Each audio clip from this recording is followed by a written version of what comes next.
Hi, I'm Ann Lynn Smith. And my name is Daniel Koo. Today, we are talking about reading aloud. Let me share a quote with you. The single most important activity for building the knowledge required for eventual success in reading is reading aloud to children. That quotation comes from the National Academy of Education Commission on Reading, and I decided to use it because it so strongly supports reading aloud to children. Reading is a key to allow them to take in information and to become motivated to develop their literacy. Yes, I agree. Reading aloud is important to children, but many parents and teachers may feel hesitant because they don't know how. They know that reading aloud is important, but they don't know how. We will answer that question with some research findings. In his research, Dave Schleper from Gallaudet University identified 15 points or principles to facilitate the process of reading aloud to deaf children. We are going to share those with you. Now, principle number 1 is that deaf readers usually translate the story into ASL. It is a difficult problem to address. Should the story be signed using ASL or should it be done in English? Parents and teachers sometimes have concerns that if ASL is used, then maybe some important information about the words that are used in the story will be missing for the children. However, deaf readers who sign stories support the use of ASL. They focus on the telling the story in ASL so that the signs, pictures, and facial expressions convey the meaning of the story. At the same time, they do point out particular words in the text so that the children get the complete story anyway. Now, we have some examples to show you. A man named Dwight and a boy named DJ will be shown. Dwight shows DJ a sign for rug, and DJ will go through the process of learning that sign.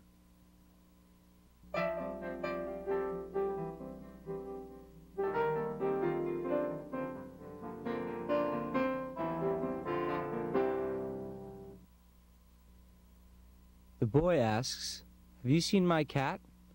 What does the mother do? Mother? Yes, she points. She That points way. that way. Yes.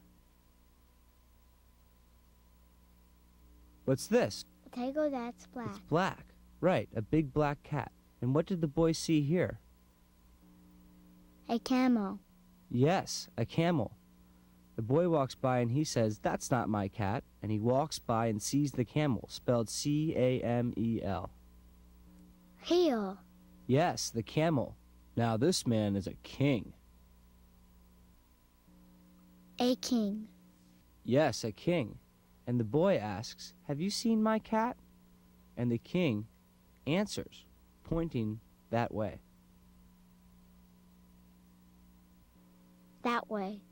Yes, that way. Tiger. Like a tiger, but very fast. A cheetah. It's very fast. He points that way. Yes, the boy asks, "Have you seen my cat?" And he points in that direction. You're right. And what is this? An ox. Yes, and the man is riding along in the cart. A tiger. Yes, a really big one. When the boy saw this, he said, "That's not my cat, no." Now look here. Who are these people? Kings. Kings. Yes, good, very good. And this here, this is called a rug. Like here on the floor. Yes, but this one can fly when you stand Stand on on it and fly. And look, he asks the kings, "Have you seen my cat?" He asks them that, see? This way. Yes, this way, yes.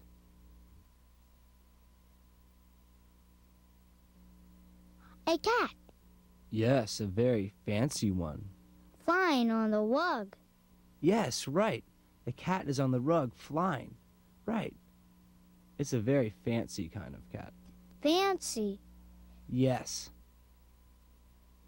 When the boy saw that, he said, "No, that's not my cat." He's frustrated. He keeps walking. See how he has his hand up? He's upset that he can't find his cat. He's wondering where his cat could be.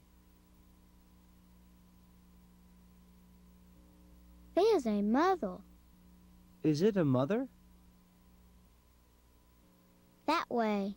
Who are those people? A mom and dad. Yes, a mom and dad, right. The mom and dad. Who is this? The dad. And who is this? The baby. The baby's in the carriage. A squirrel. Yes, a squirrel. It's sitting there, right. And the boy saw them. This way.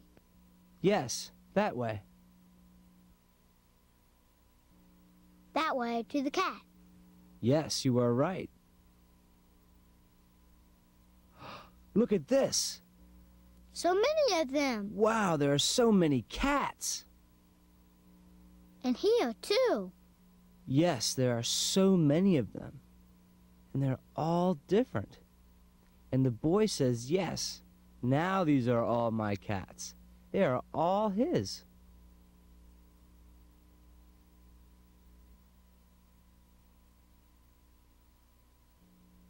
All finished. Cats. They're all so pretty. Cat flying on the rug. A tiger. A lion. A cat. A black... A black tiger. Yes, you did very well. Now, we've just seen the story, and one thing that is really neat about it is that we can see DJ start to use a new sign for rug that was related to the book. That was great. In the next clip that we will be showing you, a man named Fred will be reading a story in ASL to a young man by the name of Marvin. Marvin does not know the sign for segregation, but Fred explains it to him, using pictures in the book as a part of his explanation.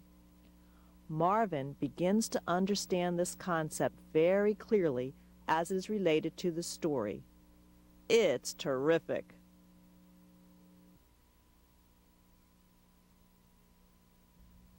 Now, because the Supreme Court prohibited segregation, see this word right here? The sign is like separation.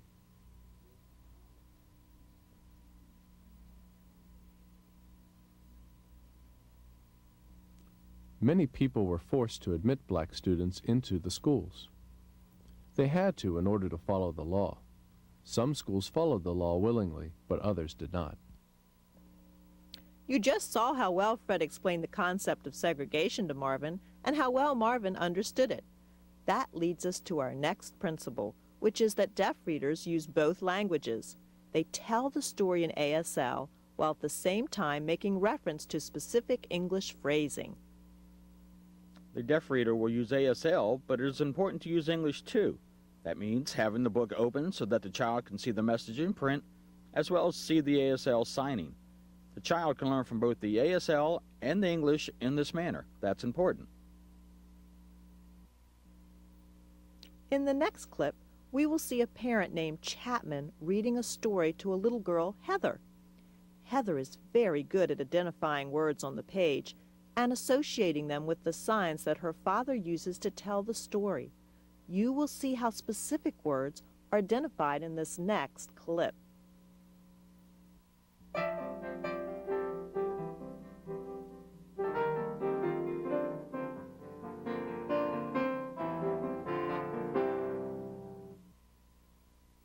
Get this and get that. Yes, that's what they get, this bird. The bird tells the little birds, open your mouth and close your eyes.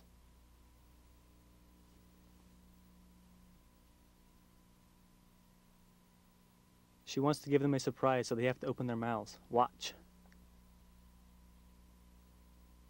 She gives them a bug. It's a bug to eat. They opened their mouths and she gave them a surprise, a bug.